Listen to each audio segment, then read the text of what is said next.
आता पाहूयात विस्तृत बातमीपत्र। सांगली जिल्हा परिषदेतील सत्तेचा तिढा अद्याप कायम आहे।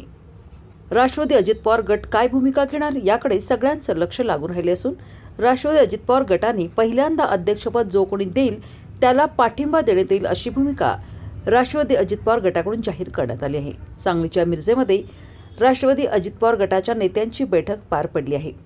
या बैठकीमध्ये राष्ट्रवादी अजित पवार गटाच्या जिल्हा परिषद गटनेतेपदी शिराळा तालुक्यातील राजेश्वरी नाईक यांची निवड करण्यात आली।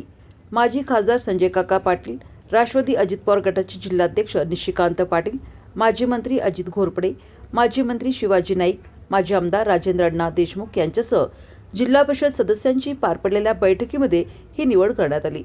मात्र जिल्हा परिषदेमध्ये महाविकास आघाडी की महायुतीला पाठिंबा द्यायचा याबाबतचा निर्णय अद्याप झाला नसून राष्ट्रवादी अजित पवार गटाला जो कोणी पहिल्यांदा अध्यक्षपदाची संधी देईल त्याच्यासोबत पक्षाच्या नेतृत्वासोबत चर्चा करून निर्णय घेण्यात येईल अशी भूमिका राष्ट्रवादी अजित पवार गटाकडून स्पष्ट करण्यात आली आहे। त्यामुळे आता भाजपा की महाविकास आघाडी अजित पवार गटाला संधी देणार हे पाहणं महत्त्वाचं ठरणार आहे। राष्ट्रवादी काँग्रेस पार्टीच्या नवनिर्वाचित जिल्हा परिषद सदस्यांची आज या ठिकाणी बैठक होती। जिल्ह्याचे आमचे ज्येष्ठ नेते पक्षाचे घोरपडे सरकार आणि नाईक साहेबांच्या उपस्थितीमध्ये, त्याचबरोबर राजेंद्र अण्णा देशमुख, संजय काका, युवा मोर्चाचे अनिल पाटील या सगळ्यांच्या उपस्थितीमध्ये आज बैठक पार पडली। त्याच्यामध्ये राष्ट्रवादी काँग्रेस पार्टीच्या वतीनं आज गट स्थापन करण्यात आला आणि गटनेते म्हणून राजेश्वरी रणधीर नाईक यांची त्या ठिकाणी निवड करण्यात आलेली आहे। त्याचबरोबर आमच्या मोरेताई यांची या ठिकाणी पक्षप्रधान निवड करण्यात आलेली आहे आणि विनायकजी मासाळ यांची उपनेते म्हणून निवड करण्यात आलेली आहे। सत्तेत जाण्यासाठी आपण आपल्या बैठकीमध्ये काय नियोजन झालेलं आहे? आज खरं तर गटनेत्याची निवड हा एकमेव अजेंडा आमच्या सगळ्यांच्या समोर होता। सोमवारी आम्ही या संदर्भामध्ये जिल्हाधिकारी कार्यालयाकडं या ठिकाणी गटनोंदणीची संपूर्ण प्रक्रिया कायदेशीररित्या जी आवश्यक आहे ती पूर्ण करू आणि वरिष्ठांशी चर्चा करून या विषयावर वरिष्ठाचे निर्णय देतील तो मान्य करायचा आम्ही सगळ्यांनी ठरवलेला आहे।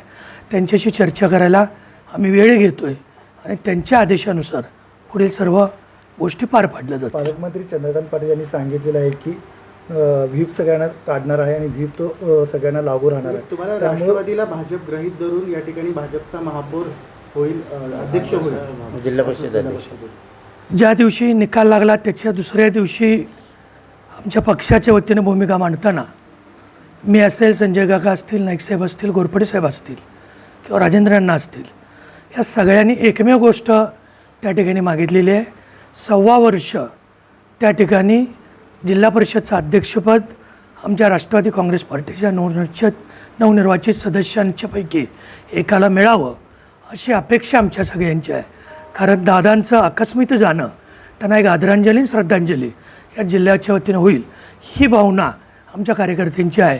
त्यामुळं राष्ट्रवादी काँग्रेस पार्टीचा जो सन्मान ठेवला जाईल आणि आम्ही जे या ठिकाणी 1.25 वर्षाचं अध्यक्षपद मागितलेलं आहे त्याची पूर्तता जे करतील त्यांच्या समवेत पक्षश्रेष्ठींची चर्चा करून अंतिम निर्णय होईल। महाविकास आघाडीने जर का आपल्याला सांगितलं की अध्यक्षपद आपलं होईल 1.5 वर्ष तर आपण जायला तयार असणार आहोत? अजून आमचे कुठल्याच पदाधिकारी महाविकास आघाडीच्या चर्चा झालेली नाही।